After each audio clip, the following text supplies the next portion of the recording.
चला तर आज आपण शेवयाचा उपमा बनवणार आहोत. तर इथे शेवयाचा उपमा बनवायला लागणारे साहित्य मी घेतलेले आहे. तर ह्या शेवया आहेत.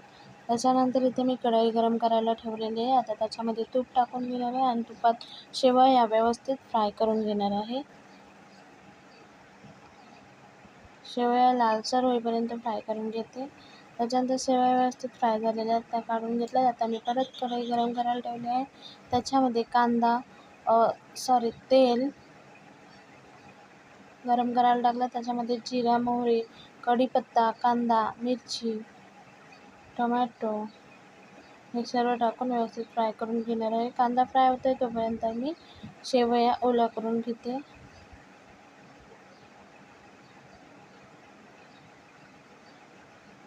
इथे मी टोमॅटो टाकलेला आहे फ्राय करायला. त्याच्यामध्ये आता चवीनुसार मीठ, हळद टाकून घेते.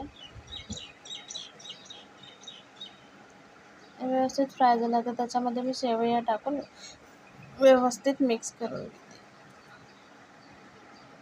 ह्याच्यामध्ये मी अर्धा लिंबूही पिळलेला आहे. तर अशा प्रकारे आपला शेवयाचा उपमा तयार आहे. वरून कोथिंबीर टाकून घेते. तर व्यवस्थित मिक्स करायचं आहे. चला आता शेवयाचा उपमा रेडी आहे. बाय.